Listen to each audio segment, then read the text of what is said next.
The Young and the Restless spoilers. The pain was agonizing, rendering Nick unable to think clearly, and everything was spiraling out of control. Fentanyl, the drug that could control Nick and make him forget the pain, weighed him down like a dark anchor. But tonight, he pushed aside his cravings. Tonight was about survival, about ending the nightmare that was Matt Clark. Nick knew that Matt was the one who had brought him to this point, and now he had to take revenge. He checked his watch, the dial glowing in the suffocating darkness. Sienna rushed to Nick and Sharon, frantically saying that Matt had appeared and left many footprints, and that he was trying to kill her. Nick was furious. He wanted to make Matt reveal himself and kill him. But Matt was lurking in the shadows, observing everything. He wasn't that stupid. He could never be fooled. It was insane, awful, and exhausting. Matt was sober and targeting the Newman family. Nick glanced at her. Sienna was a mystery, a woman he'd find in the bustling neon lights of Los Angeles, the wife of the man who had tormented his family for decades. She'd pledged her allegiance to him, claiming to be fed up with Matt's lies and his violent ego. Mitch Bacall. But as Nick looked at her now, he felt a sense of unease. Her eyes were too calm, her posture too relaxed for a woman about to betray her husband. Sharon had whispered in Nick's ear not to trust Sienna too much. She was always an enigma. "You better be right," Nick said, gritting his teeth, shifting his weight to relieve the pressure on his aching leg. He wiped a cold sweat from his forehead, a withdrawal symptom he tried to hide. "If this goes wrong, Sienna, I'm not the only one in trouble." Nick was still vigilant, but he was always acted rashly and without thinking. The trap was set. He walked in, he ambushed him, and it was all over. He got his life back. Sharon found peace. The mention of Sharon startled him. He hadn't told anyone about this plan, not even Victoria or his father. He couldn't risk Victor's interference. But he didn't know that 50 yards away, hidden behind a thicket of holly, Sharon Newman was watching. Sharon shuddered, pulling her coat tighter around herself. She'd been monitoring Nick's phone, her intuition telling her his erratic behavior, disappearances, mood swings, was leading to something catastrophic. She raised her binoculars, holding her breath as she saw Nick standing with Sienna. "Sienna," Sharon whispered, the name sounding like poison. She didn't trust this woman. She'd seen how Sienna operated at the Shadow Room in LA, a predator disguised in silk. Seeing Nick with her in this godforsaken place confirmed her worst fears. Nick wasn't just battling his addiction. He was walking into a lion's den. Death. Back at the sawmill, the crunching of gravel shattered the silence. Nick stiffened. He's here. A single pair of headlights pierced the darkness, blindingly bright, before the engine shut off. The silence that followed was heavy, suffocating. A car door slammed shut. Matt Clark stepped into the open space. He looked older than the boy who had terrorized them, but the cruelty in his eyes hadn't aged a day. He wore a long, dark coat, hands in his pockets, walking confidently, almost arrogantly. He didn't look like a fugitive. He looked like a king surveying his territory. "Nicholas," Matt called, his voice echoing through the decaying logs. He stepped 10 paces away, a smirk on his lips. "You look terrible. A tough night? Or just drug-deprived?" Nick's jaw tightened. The mockery hit its mark, but he held his ground. "It's all over tonight, Matt. No more running away, no more games." "I agree," Matt said softly, his eyes glancing at Sienna. "Tiring, isn't it, darling?" Sienna didn't answer. She moved away from the pillar, slowly walking toward the center of the open space, positioning herself between the two men. "Do it, Nick," Sienna yelled, her voice suddenly sharp and urgent. "Now!" This was the signal. Nick lunged forward, adrenaline overwhelming the pain in his leg. He had a makeshift weapon, a heavy iron pipe he'd picked up, clutched in his hand. The plan was to incapacitate Matt, knock him down, and hold him until the authorities, whom Sienna claimed to have tipped off, arrived. Nick swung, a powerful swing intended to incapacitate. Matt barely moved, recoiling with a nimble grace that mocked Nick's desperate attempt. But Nick didn't relent, fueled by years of hatred and the chemical fire in his veins. He swung again, thrusting Matt toward a pile of unstable debris. It seemed to work. Matt stumbled, his foot caught on a loose tree root. "I've got you," Nick snarled, raising the iron pipe for the final blow. From the bushes, Sharon gasped, her hand flying up to cover her mouth. He's going to kill him, she thought, panic mixed with a dark desire to see Matt disappear forever. But just as Nick was about to strike, the dynamics in the space changed with terrifying speed. Sienna, who had been standing to the side, suddenly spun around. She didn't retreat, she moved forward. As Nick lowered his weapon, Sienna's leg shot out, hooking onto the back of Nick's injured knee. It was a precise, calculated move. A sharp pain shot through Nick's leg. He cried out, the sound tearing through the night, as his knee buckled. The iron pipe fell to the ground uselessly.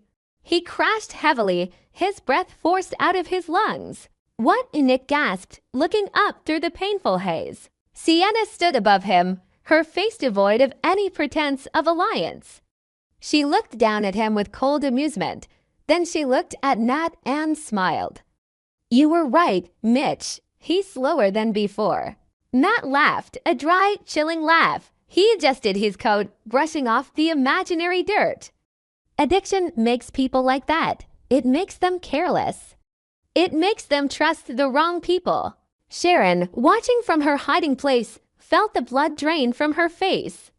It was a trap, realizing that struck her like a physical punch. Sienna hadn't betrayed Matt. She'd offered Nick to him on a silver platter. "Sienna," Nick gasped, trying to stand, but his legs refused to support him. The betrayal hurt more than the physical pain. Why? "Business, Nick," Sienna said, walking to stand beside her husband.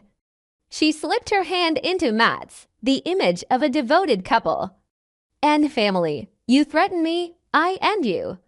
Simple as that. Matt stepped forward, his face hardening. The playful mockery was gone, replaced by the crude brutality that had defined his past. "You thought you could trap me in me?" He kicked Nick hard in the ribs. Nick groaned, curling up. He struggled, trying to grab Matt's ankle, but Matt was faster. He stomped on Nick's hand, grinding his heel into the ground. "You pathetic Newman," Matt spat. "Look at you, the golden boy, Victor Newman's heir. Now just a drug addict wallowing in the mud." Sharon trembled violently. She needed to do something. She reached for her phone to call the police, but her hand shook so much she almost dropped it. If she made a sound, they'd kill her too. But if she did nothing, Nick would die. Matt bent down, grabbed a handful of Nick's hair, and yanked his head back. "I'm going to finish what we started in high school, Nick, just this time, without your father to save you, without Sharon to mourn for you." Nick looked into Matt's eyes, seeing his own death reflected there. He felt a sudden, crushing clarity. Fentanyl, pain, anger, it had all led him here, to this moment of absolute vulnerability. "Go to hell," Nick choked out, blood trickling from his lips. "I was there," Matt whispered. "I'm back." He released Nick's hair and stood up. He reached into his jacket pocket. For a second, Sharon thought he was pulling out a gun. Instead, he pulled out a syringe. "Poetic justice, don't you think?" Matt said, holding the syringe up to the moonlight. "You like this so much. Let's see how you handle a real dose, a permanent dose." Nick's eyes widened. He recoiled, dragging his useless leg, panic finally breaking his resolve. "No, Matt, don't." "Hold him back, Sienna," Matt commanded. Sienna moved instantly, pinning Nick to the ground with surprising strength. Nick struggled, but he was weak, exhausted, and broken. Sharon couldn't watch any longer. She couldn't hide any longer. She burst out of the bushes, screaming, "No, stop." The sound froze everyone. Matt spun around, his eyes narrowing. Sienna looked up, startled. "Sharon," Matt said, a slow, predatory smile spreading across his face. Oh, you're all here." Sharon stood at the edge of the space, her chest heaving. "Let him go, Matt. The police are coming." "I called them. It was a lie, but that was all she had." Matt laughed. "You're always a terrible liar, Sharon." He turned back to look at Nick, ignoring her. "Watch this, Sharon. See what happens when you pick the wrong brothers." "No," Sharon screamed, lunging forward, but she was too far. Matt plunged the syringe toward Nick's neck. Nick jerked his head to the side at the last second, the needle grazing his skin but missing a vein. He used that distraction to slam his head into Sienna's face. She cried out, her grip loosening. Nick rolled over, adrenaline giving him one last surge of strength. He kicked with his uninjured leg, striking Matt's shin. Matt staggered back, dropping the syringe. But the relief was short-lived. Matt roared in fury, lunging at Nick. The two men wrestled in the mud, a tangled mess of limbs. Nick was fighting for his life, weakened by withdrawal and injury. Matt, on the other hand, was full of vigor, fueled by a frenzied rage. Matt delivered a heavy blow to Nick's temple. Nick's vision blurred, the world tilting on its axis. He felt Matt's hand tighten around his throat, suffocating, cutting off the air. "Die!" Matt hissed, his face inches from Nick's. "Just die!" Nick gasped for breath, clawing at Matt's hand, but his strength was dwindling. The darkness of the force seemed to engulf him, the edges of his vision turning black. He could hear Sharon screaming his name, a distant, terrifying sound. He would die here, alone in the mud with the monster that had haunted his life. Sharon lunged at Matt, grabbing his jacket, trying to pull him away. Sienna, recovering from the blow to her nose, grabbed Sharon's hair and yanked her back, throwing her to the ground. "Lie down, you bitch," Sienna yelled, wiping the blood from her face. Nick's lungs burned. His heart pounded wildly, irregularly against his ribs. The pressure on his throat was immense. He looked up at the night sky, past Matt's distorted face, and saw the stars fade into streaks of light. His hand slipped from Matt's wrist. His body went limp. Nick, Sharon's scream ripped through the night, rough and desperate. Matt clenched his fist, his eyes gleaming with victory. He had won. Finally, after all these years, he had won. But then the siren ripped through the air, a real siren. It shrieked from afar, growing closer and closer. Matt snapped up. Sienna looked at him, panic replacing her usual arrogance. "Mitch, we have to go." Matt looked down at Nick's unconscious body.